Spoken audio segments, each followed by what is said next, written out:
இந்த கைத்தறி சத்தம் கண்டிப்பா பத்தாது. இந்த ஒரு விஷயத்துக்கு ஒரு பெரிய கைத்தறி அரங்க வந்து கொடுக்கணும். 33 வருஷம் பயணத்துல பார்த்து ரசித்த அத்தனை பாடல்கள் இந்தியன் மைக்கேல் ஜாக்சன் நமக்காக வந்து லவ் யூ ஜெகலா Thalapathy we love you Thalapathy இந்த நன்றி பிரதமர் ரொம்ப நன்றி. இந்த மக்கள் வேற சொல்றாங்க லவ் யூ ஜெகலா உங்க வைஃப் வேற மாதிரி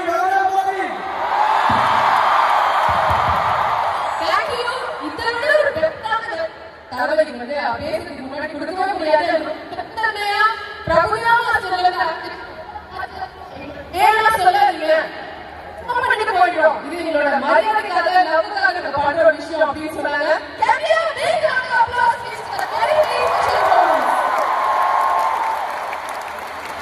Thank you. The moment that the right remain எங்களாலையும் கொடுக்க முடியாது, உங்களாலையும் கொடுக்க முடியாது. எங்களுக்கு தெரியும்.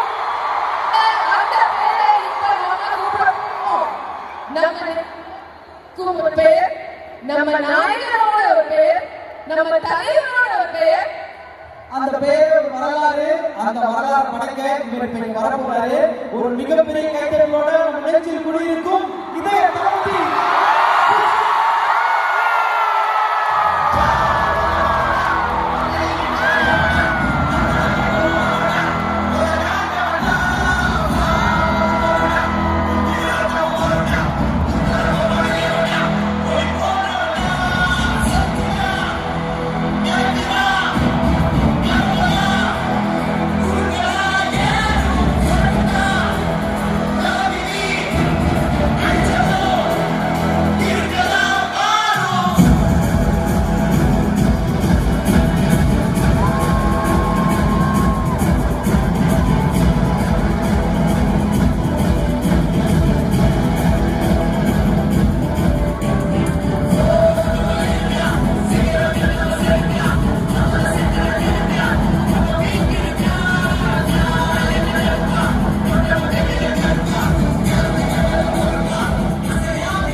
என் நெஞ்சில் குடியிருக்கும்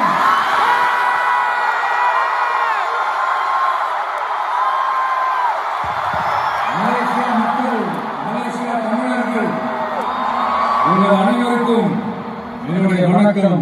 வணக்கம்.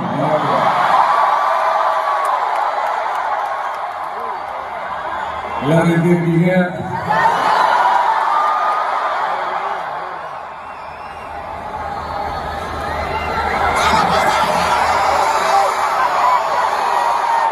உலகம் முழுக்க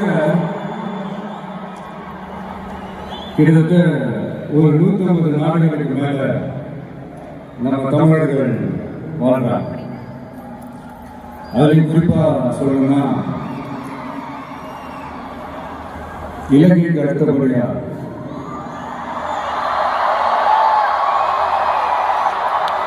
அதிகமான தமிழர்கள் வாழ்ற ஊர்னா நம்ம மலேசியான்னு சொல்லலாம்.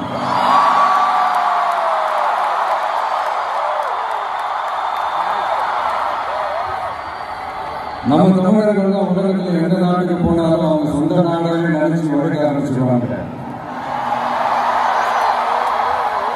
அப்படிதான் நீங்க பாத்தீங்கன்னா இந்த மலேசியா நாட்டோட முக்கியமான பில்லர்ஸ்ல நம்ம தமிழர்களும் இருக்காங்க அப்படின்னு பார்க்கும்போது அப்படி நிறைய பேர்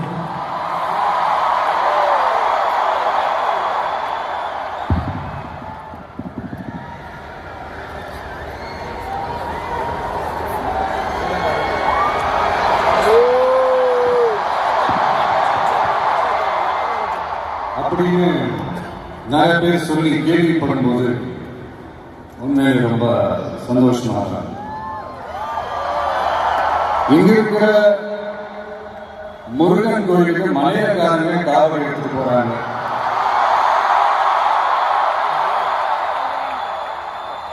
இங்க இருக்கிற சைனாக்காரங்க ரொம்ப அழகா தமிழ் பேசுறாங்க. அப்படி நம்மளுடைய தமிழ, நம்ம மொழிய, நம்ம கலாச்சாரத்தை, நம்ம பண்பாட்டை இன்னும் உயிரோடு வச்சிருக்கிற நம்ம மலேசியா தமிழர்களுக்கு இந்த நேரத்தில் என்னுடைய நன்றியை தெரிவிச்சு,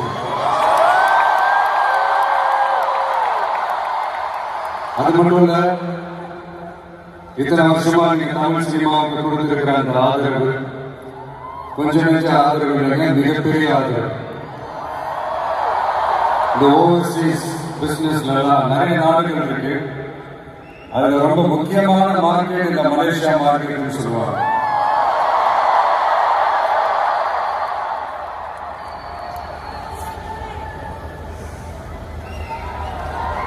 அது மட்டும் இல்ல, இங்க நிறைய ஷூட்லாம் வந்திருக்கோம்.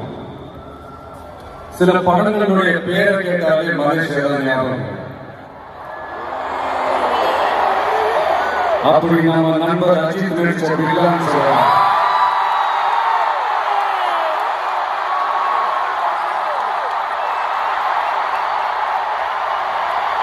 இன்னும் நிறைய படங்கள் இருக்கு.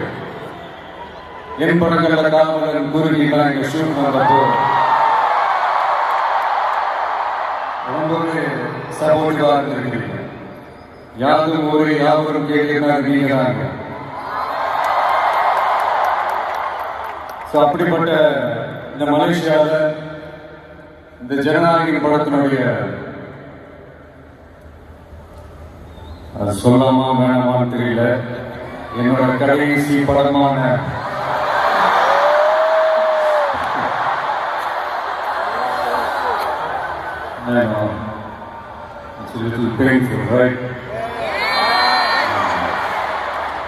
என்ன பண்றது, சரி அது விடுவோம். ஜனநாயக படத்தினுடைய இந்த ஆடியோ லான்ச் அணியோட கான்செப்ட்லையும் சேர்ந்து நடக்கிறது உண்மையிலே ரொம்ப பெருமையா இருக்கு. இவ்வளவு தூரத்தில் இருந்தாலும் இங்க இருக்கிற என்னுடைய ரசிகர்கள், இங்க இருக்கிற என்னுடைய ஊடக நண்பர்கள், இங்க சோசியல் மீடியாவில் ரொம்ப ஆக்டிவா இருக்கக்கூடிய நம்ம நண்பா நண்பிகள்,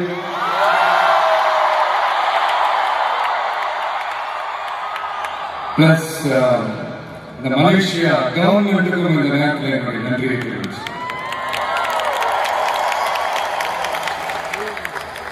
தமிழ் சினிமா ஆரம்பிச்சு எவ்வளோ வருஷங்கள் ஆச்சு. அவ்வளவு வருஷங்கள்ல நம்ம தமிழ் மக்களுடைய அந்த சந்தோஷத்துல, துக்கத்துல, கொண்டாட்டத்துல, குடும்பத்துல, ஆன்மீகத்துல, உழைப்புல, அரசியல் சொல்லி எல்லாத்துலயுமே நம்ம தமிழ் சினிமா அப்படியே கலந்து ஊறி போய் அப்படிப்பட்ட இந்த தமிழ் சினிமாவில் நானும் ஒரு சின்னதாக ஒரு புள்ளியாக இருந்திருக்கேன் நினைச்சு பார்க்கும்போது உண்மையிலே சந்தோஷமா சினிமா விட்டு ஏன் போறீங்க அப்படின்ட்டு நிறைய பேர் கேட்கிறாங்க.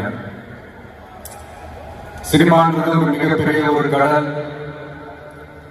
அதுல ஒரு கரையோரமா ஒரு சின்னதா ஒரு மணல் வீடு கட்டணும்னு தான் ஆசைப்பட்டேன்.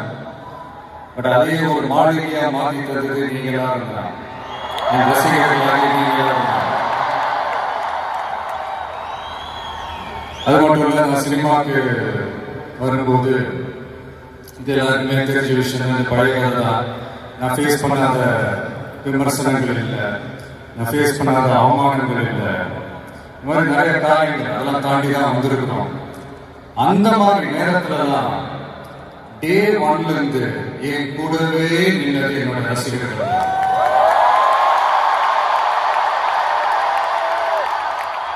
ஒரு நாள் 2 நாள் இல்லைங்க, கிட்டத்தட்ட 30-33 வருஷத்துக்கு மேலே என் கூடவே நின்றுக்கிறாங்க.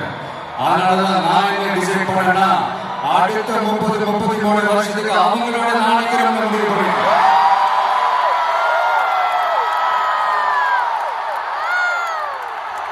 எனக்கு ஒண்ணுனா அவங்க தியேட்டர்ல நிக்கிறாங்க, நாளைக்கு அவங்களுக்கு ஒண்ணுனா அவங்க வீட்டுல போய் நிக்கிறாங்க. நான் முடிவு பண்ணிட்டேன்.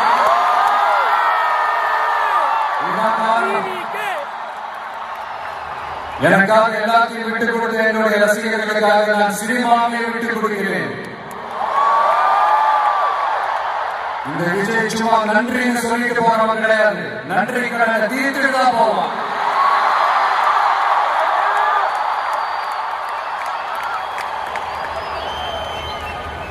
ஒரு குட்டி கதை சொல்றேன்.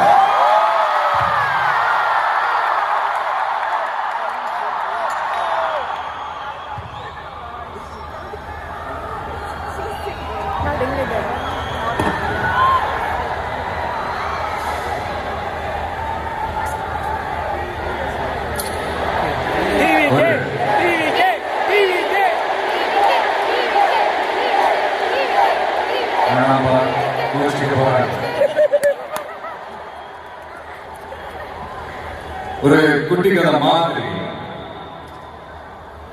ஒரு ஆட்டோக்காரர் ஒரு கர்ப்பிணி பெண் ஆட்டோவில் ஏற்றிக்கிட்டு ஹாஸ்பிட்டலுக்கு போறாங்க. பெரிய மழை பெய்ஞ்சிட்டு இருக்கு. அப்ப அவர்கிட்ட இருந்த அந்த கொடையை அந்த கர்ப்பிணி பெண்ணுக்கு கொடுத்துட்டு இதை எடுத்துக்கிட்டு போமா அப்படின்னு சொல்றாங்க. அப்ப அந்த பொண்ணு சொல்றாங்க, ஆனா எப்படி நான் உங்ககிட்ட நான் திருப்பி கொடுக்கறது? அதுக்கு அந்த ஆட்டோக்காரர் சொல்றாரு, வேற யாருக்காவது தேவைப்படுறவங்களுக்கு கொடுத்துருமா அப்படின்னு சொல்லிட்டு அவர் போயிடுறாரு. அந்த கர்ப்பிணி பெண் அந்த கொடையை எடுத்துக்கிட்டு ஹாஸ்பிட்டல் வாசலுக்குள்ள போகும்போது அந்த வாசல்ல ஒரு பெரியவர் மழைக்கு பயந்துக்கிட்டு அப்படியே கை கட்டிட்டு நின்றுட்டு இருக்கிறார். அந்த கர்ப்பிணி பெண் அந்த கொடையை பெரியவர்கிட்ட கொடுத்து, ஐயா இதை எடுத்துட்டு போங்கய்யா அப்படின்னு சொல்றாங்க.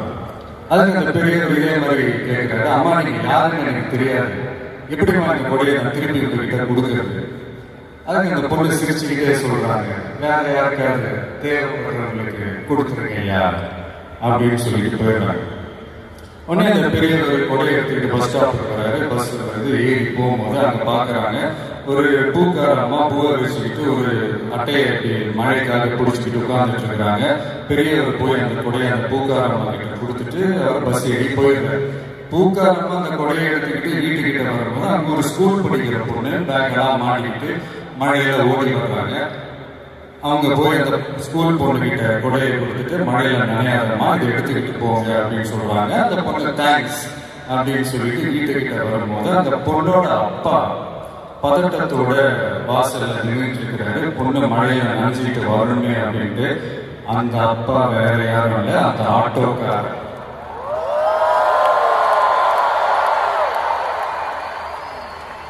அந்த குடை அவர் கொடுத்த குடை.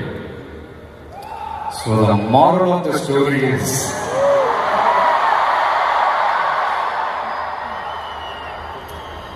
முடிஞ்ச வரைக்கும் எல்லாருக்கும் சின்ன சின்னதா ஒரு நல்லது, சின்ன சின்னதா ஒரு ஹெல்ப் அது செஞ்சு இருந்து பாருங்க. லைஃப் ஒரு மாதிரி ஜாலியா இன்ட்ரெஸ்டிங்கா இருக்கும்.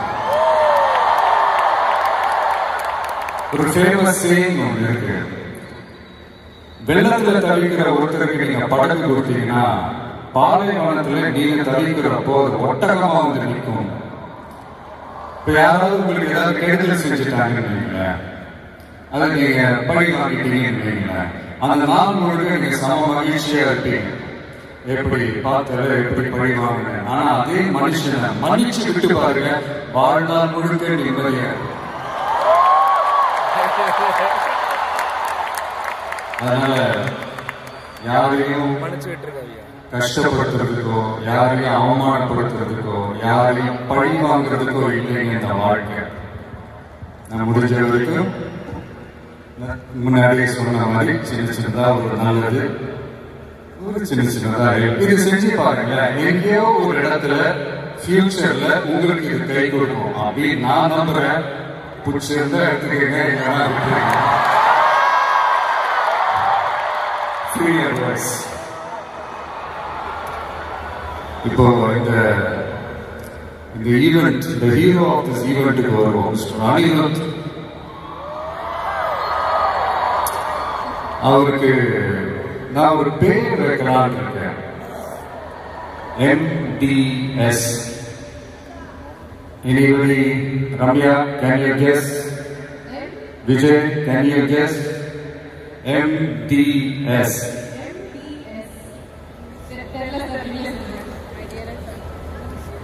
Musical Departmental Store.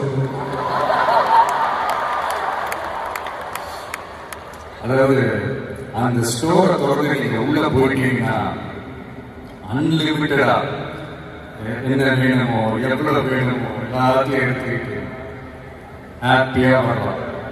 அது சாங்ஸா இருக்கட்டும், பிஜிஎம்மா இருக்கட்டும், இல்ல பேக்ரவுண்ட் ஸ்கோர்ல பிட் சாங்ஸா இருக்கட்டும், எஃபெக்ட்ஸா இருக்கட்டும், இந்த மாதிரி என்ன டிசப்பாயிண்ட் பண்ணதே இல்லை. அது என்னுடைய படம் ஆல்பமா இருக்கட்டும், இல்ல மற்றவங்க படம் ஆல்பமா இருக்கட்டும், படிப்படியா போய்கிட்டே இருக்கிறாரு. ஸோ ஹாப்பி ஃபார் யூ அனி.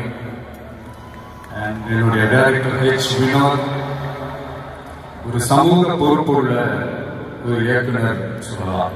ஒரு கமர்ஷியல் படமாக இருந்தால் அதுல ஒரு சமூக பொறுப்புள்ள விஷயங்களை சொல்லணும், சில நல்ல ஐடியாலஜிக்கல் விஷயங்களை சொல்லணும்ன்றதுல ரொம்ப கவனமா இருப்பாங்க. ஆல்ரெடி ரெண்டு வாட்டி படம் பண்றதா இருந்தது. அதெல்லாம் மிஸ் ஆகி ஜனநாயகம் படத்துல 2 பேரும் சேர்ந்து ஒர்க் பண்ணது ரொம்ப சந்தோஷம். அண்ட் என்னுடைய வில்லன் பாபி டியோல், அவருடைய ஸ்கிரீன் பிரசன்ஸே நெக்ஸ்ட் லெவல் தான். ஆக்சுவலா அவருடைய 2 முக்கியமான 2 படங்கள் தான் அதுல இருந்து இன்ஸ்பயர் ஆகி பண்ணதான். பிரியமுடன், வில் எல்லாமே. சார், முக்கியமான படங்கள்னா அது என்ன படம் உங்களுக்கு தோண மாட்டேங்குது? அது இருக்குமா? அதான் ஷூட் ஸ்பாட்ல அவர்கிட்ட சொல்லும் போது இதே தான் நான் சொன்னேன். சார், உங்களுக்கே தெரியாம உங்க 2 படத்தை நாங்கள் சொல்லிட்டோம் சார். அவர் அப்படியே விச் மூவி அப்படின்னாரு. ஐயோ, நம்மளே வாங்கிட்டு மாட்டிட்டோம். அந்த மாதிரி நிறைய இன்ஸ்பயர் ஆகிடும் அவருடைய படங்களை பார்த்து. அதுதான் சொல்ல வந்தேன். அண்ட் மமிதா ரொம்ப ஷார்ட் அண்ட் ஸ்வீட்டா சொல்லணும்னா, இன்னைக்கு இளைஞர்களுடைய டூட் மட்டும் இல்லை, இந்த படத்துக்கு அப்புறம் குடும்பங்களை கொண்டாடும் டாட்டா கூட மாறிடுவாங்க அப்படின்னு தான் நான் நினைக்கிறேன். என்னுடைய நல்ல ஒரு ஃப்ரெண்ட் அவங்க. அண்ட் பூஜா, தமிழ் சினிமாவின் மோனிகா பெலுஜி, அவங்களுடைய நடிப்பா இருக்கட்டும், டான்ஸா இருக்கட்டும், ஸ்கிரீன் பிரசன்ஸா இருக்கட்டும், எல்லாமே next level. And Prakash Raj Chitra, ஹீரோவுக்கும் ஹீரோயினுக்கு தான் நல்ல கெமிஸ்ட்ரி ஒர்க் அவுட் ஆகும்னு சொல்லுவாங்க. எனக்கு ஆக்சுவலா எனக்கும் பிரகாஷ்க்கும் நல்ல கெமிஸ்ட்ரி ஒர்க் அவுட் ஆகும். இந்த ஹீரோ வில்லன் அந்த காம்போ நான் சொல்றது கில்லி டேஸ்ல இருந்தே சொல்றேன். கில்லியா இருக்கட்டும், போக்கிரியா இருக்கட்டும், சிவகாசியா இருக்கட்டும், இல்லை இப்போ ஜனநாயகம் வரைக்கும் அந்த ப்ராசஸ் நான் ரொம்பவே என்ஜாய் பண்ணேன். தேங்க்யூ பிரகாஷ். முக்கியமா என்னுடைய ப்ரொடியூசர் கேவிஎன் சார், அவங்க ஆக்சுவலா இந்த படம் 2023லயே அந்த பேச்சுவார்த்தை ஸ்டார்ட் ஆயிடுச்சு. இந்த மாதிரி படம் பண்ண போறோம்ட்டு. அதே நேரத்தில் நான் வந்து என்னோட பொலிட்டிக்கல் சைடும் அது அனௌன்ஸ்மெண்ட்ல வந்துருச்சு. அப்ப நான் அவர்கிட்ட நான் கேட்ட ஒரே ஒரு விஷயம் தான் அவர்கிட்ட நான் கேட்டேன். சார், சும்மாவே என் படத்துக்கு பிரச்சனை வரும், இதுல வேற நான் வேற ட்ராக் நோக்கி போறேன், எப்படி சார் இந்த டைம்ல நீங்க படம் எடுத்து பண்றீங்களா, பரவாயில்லையான்னு கேட்டேன். அவர் அதெல்லாம் யோசிச்சு இமீடியட்டா பண்ணலாம் அப்படின்றாங்க. பாசிட்டிவ் வைப் எங்க மேல திருப்பி விட்டார். ஸோ இந்த நேரத்தில் அந்த படம் நீங்க எடுத்து பண்ணதுக்கு ரொம்ப நன்றி சார். நான் அதுலேருந்து ஸ்டார்ட் ஆகி இன்னைக்கு ஆடியோ ஃபங்க்ஷன் வரைக்கும் வந்து நின்றுருக்கிறோம். எதுலையுமே தலையிட மாட்டார். நம்மளுடைய கோ ப்ரொடியூசர்ஸ் ஜெகதீஷ், லோஹித்லாம் சொல்லுவாங்க, இவர் என்ன சார் எதுலையுமே தலையிடவே மாட்டார். என்ன நடக்குது, ஏது நடக்குது, ஷூட்டிங் நடக்குதா இல்லையா, என்ன செலவாகுது, எதுவுமே கேட்க மாட்டேங்கிறார். அது ஒரு விதத்தில் ப்ளஸ்ஸாக இருந்தாலும் இன்னொரு விதத்தில் மைனஸாகவும் இருக்குது அப்படின்ற மாதிரி விளையாட்டாக சொல்லியிருக்காங்க. ரொம்ப அவருக்கு இந்த மாஸ் ஃபிலிமோட லவர், காதல் கதைகள்லாம் அவருக்கு பெருசாக பிடிக்காது. அதனால் அப்பப்போ ஷூட்டிங் வந்தாருன்னா அந்த guys mass action film okay அப்படின்ட்டு அந்த எனர்ஜி எங்க மேலே பாஸ் பண்ணிட்டு போயிட்டு. ஸோ அந்த மாதிரி once again thank you sir. And Prabhu master, Shobi master, Kalyan master, Bhaskar, Noble, Johnny, Sridhar, எல்லாருமே நீங்க உங்களுடைய பிஸி ஸ்கெடியூல்ல இந்த ஈவெண்ட்காக சென்னையிலேருந்து இங்கே வந்து நீங்கள் ரிஹர்சல் எல்லாம் பார்த்து இது நீங்கள் பெர்ஃபார்ம் பண்ணது ரொம்ப நல்லா இருந்தது. இந்த ஈவெண்ட்டுக்கு அது ஒரு பெரிய ப்ளஸ்ஸாக இருந்தது. So thank you all once again. And Sathyan Sooryan அவங்களுடைய team, editor Pradeep and team, assistant director Aravind and team, எல்லாருமே ஒரு மாதிரி நல்ல ஒரு சென்சிபிளான ஒரு டீமோட வேலை செஞ்ச மாதிரி எனக்கு பட்டுச்சு. ஸோ இதுதான். அண்ட் கடைசி ஒரே ஒரு விஷயம், லைஃப்ல நீங்க முன்னேறணும் அப்படின்னா நண்பர்கள் இருக்காங்களோ இல்லையோ, வலுவான எதிரிகள் இருக்கணும்.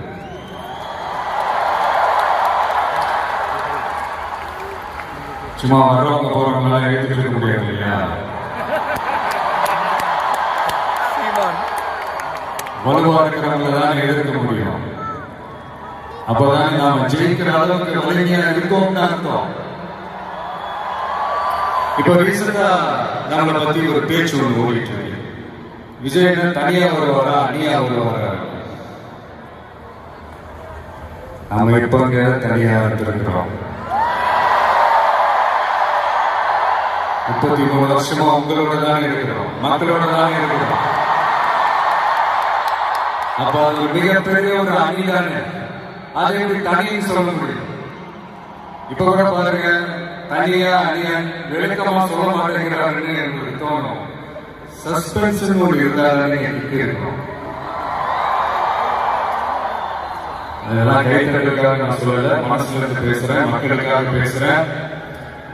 மக்களுக்காக பேசுறதோட மட்டும் நிப்பாட்டிக்க கூடாது, அதை செய்யணும். எல்லாத்தையும் விட முக்கியம் செய்யறதான் சொல்லணும். So 2026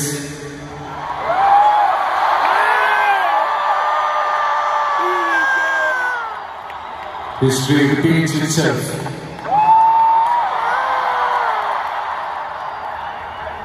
Let's be prepared to embrace it for the people. Thank you, Malaysia. Thank you once again.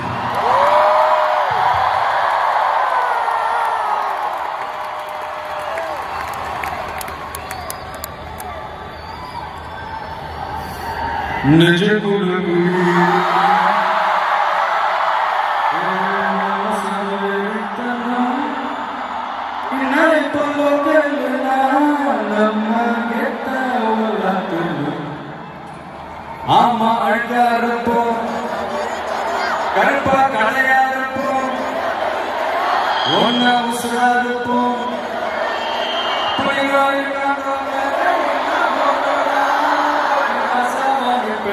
என்னோட இல்லாம யாருக்கும் தமிழ் நீல தௌலத்தாவே நீலையே ஆளு நண்பாடி நெஞ்சுக்குள்ள குடி இருக்கும். நம்ம சொன்ன பேரித்தனா இன்னும் பலகல்னா நம்ம கெட்டாயில்லோ. ஒரு மாதம் நாடு அதன் பெயர்களில் நம்ம பாரு மரம் மேலொரு கூடு அதன் தாய்மொழி சொந்தம் இந்த காடு. All together பையா பையா ஜாதி பேதல்லே கையா நீங்கள் ஸ்நேகம் போல் மண்ணில் எங்கும் அண்ணன் கண்டில்லவோ செய்யா ஒருத்தன் வாரானே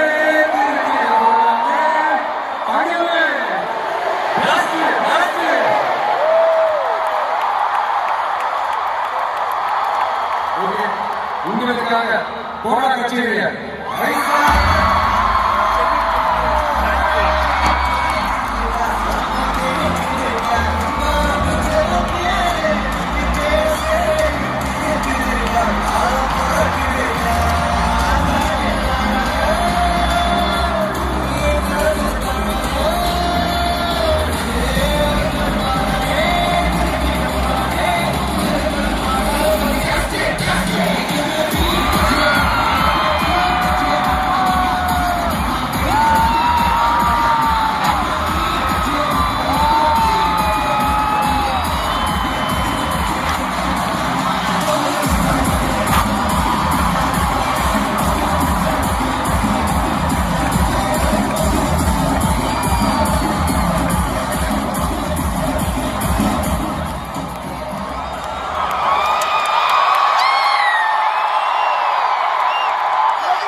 நான் எதிர்பார்க்கல சத்தியமா இந்திய மூமெண்ட் நான் எதிர்பார்க்கல.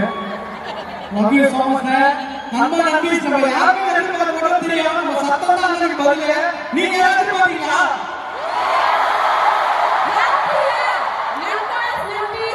லாஸ்ட் 25 மினிட்ஸ் நம்ம தகவல் டான்ஸ் ஆடினாரு, பாடினாரு, இன்ஸ்பைரிங்கான ஒரு ஸ்பீச் கொடுத்தாரு. Are you happy? Thank you sir. Thank you sir. We wish you the very best. நீங்க எல்லாரும் இல்ல சார். என்னோட ஒரு few minutes time spend பண்ணிட்டீங்க சார். நான் ஆக்சுவலா ரசிகர்கள் உங்ககிட்ட என்ன கேட்கணும்னு ஆசைப்படுறாங்களோ ஒரு 2 questions வச்சிருக்கோம். With your permission நான் அதை கேட்கணுமா? ஓகே. 33 வருட பயணம் அப்படிங்கறத நீங்களே சொன்னீங்க. இந்த 33 வருடத்துக்கு அப்புறம் இப்ப நீங்க வேற ஒரு லைஃப்ல வர போறீங்க அப்படிங்கும்போது இந்த இடத்த நீங்க விட்டுட்டு போற இடத்தை நிரப்புறதுக்கு யாருமே கிடையாதுன்னு நாங்க எல்லாரும் தீர்மானமா உங்களுக்கு என்ன தோணுது? யார் யார் எந்தெந்த இடத்துல வைக்கணும்னு அவங்களுக்கு தெரியும்.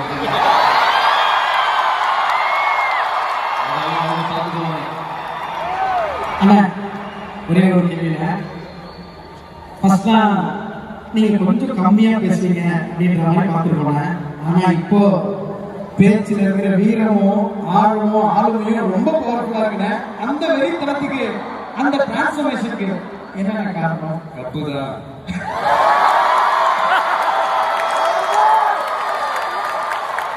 நீங்க தானே கேட்டீங்க அந்த ஃபங்க்ஷன்ல. அதே மாதிரி தான் கப்பு முக்கியம் தெரியல. 2026 அதுக்கான பதில் சார் கடைசியா ஒரு சில வார்த்தைகள் நம்ம சொல்லலாம். அது சொல்லும் போது உங்க மனசுல என்ன தோணுது அப்படின்னு சொல்லலாம். நீங்க சொன்னீங்கன்னா முதல்ல கடவுள்.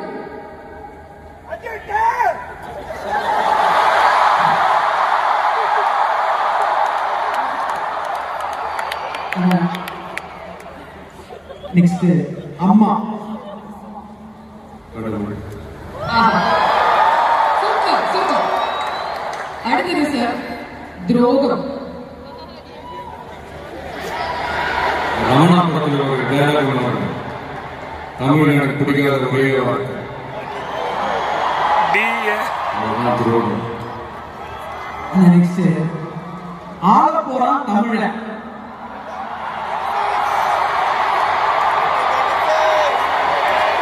சீக்கிரமே நடத்தி காட்டுவாங்க.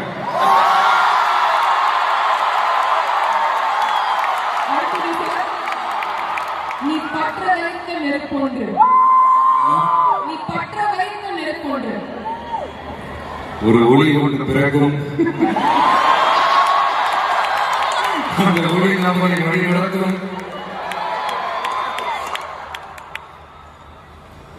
வெற்றி வெற்றி பணிவு பணிவு. சரி, அப்போ தோல்வி தொடர் முயற்சி. பிரில்லியன்ட். அவ்வளவுதான். இல்ல சார், இன்னும் நிறைய அடையணும்னா எப்போதும் கஸ்டமரியா நீங்க பண்ற ஒரு விஷயம் அது உங்களுக்கும் தெரியும். இந்த மாதிரி ஒரு பிரம்மாண்டமான ஆடியன்ஸ் இங்க இருக்கும்போது நீங்க எல்லாத்தையும் சேர்த்துக்கிட்டு அப்படியே சிரிச்சுக்கிட்டே ஆசையா ஒரு செல்ஃபி எடுத்துக்கிறீங்க.